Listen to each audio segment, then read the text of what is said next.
Greetings, my name is Noah Litherland and welcome to another edition of Calf Chat. Well, today a little bit of a different topic than what we normally talk about. We're going to talk about trying to better understand what does your calf smell. Calves have about 25,000 taste buds. Think about taste and smell are kind of tied together with the whole concept of olfaction. You and I have about 9,000 taste buds on our tongue, so not quite as sensitive as a calf in terms of just the general machinery that calves have an ability to taste.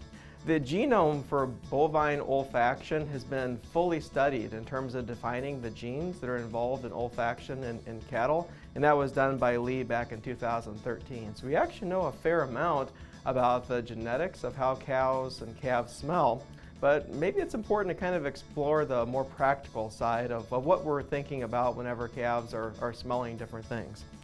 Let's talk about feeding for a little bit here. They can smell freshness, they can smell fresh feed. When we think about milk quality, it's really a big factor there. And so the higher quality milk or milk replacer we can offer calves, the better off we are.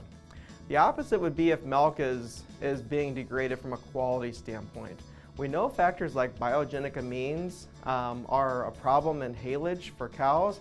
Biogenic amines can actually be a problem in milk quality as well. So if milk is not hygienically harvested, properly cooled, properly pasteurized, some of those protein breakdowns can occur by bacterial fermentation, and you can produce biogenic amines within the milk. Biogenic amines are obvious from a smell standpoint, kind of stinky, and will pull calves way off of milk. They won't consume it.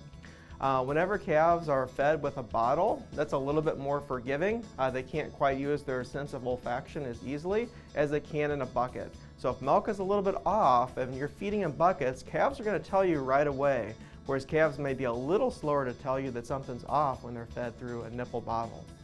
And you've probably noticed this before, but when you get a fresh batch of feed, whether it's from bulk or bags, calves tend to take to that pretty quickly.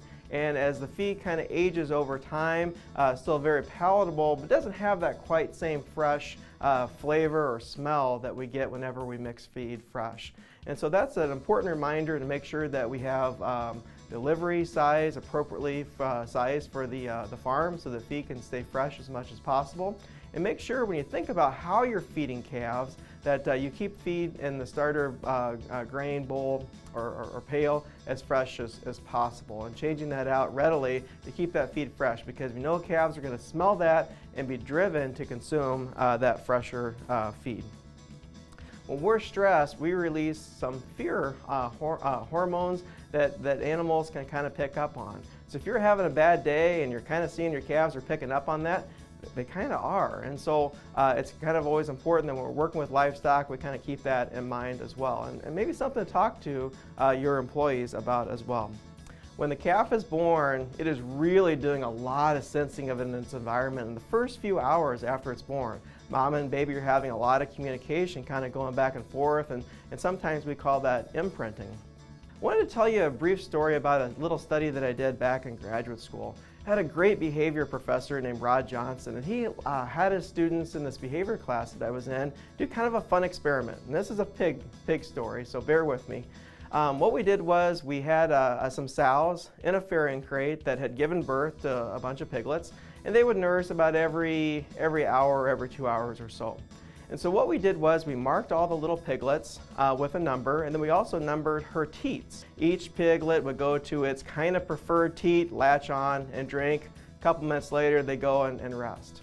While they were resting, we did a surgical scrub on that sow's belly to kind of remove any spittle or any sensation of smell that piglet could know that was her nipple that she should attach to. And so the piglets were confused. It took a lot longer to latch on. Some piglets didn't latch on at all. And so again, another little example in pigs, but how olfaction plays a pretty important role in mama-baby kind of communication.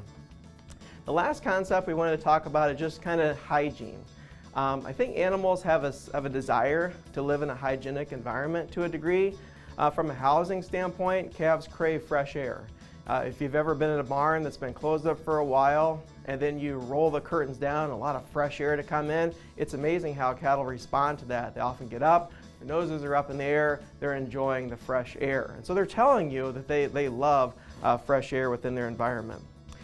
With that, I hope you enjoyed this edition of Calf Chat. Again, my name is Noah Litherland. Look forward to visiting with you again soon.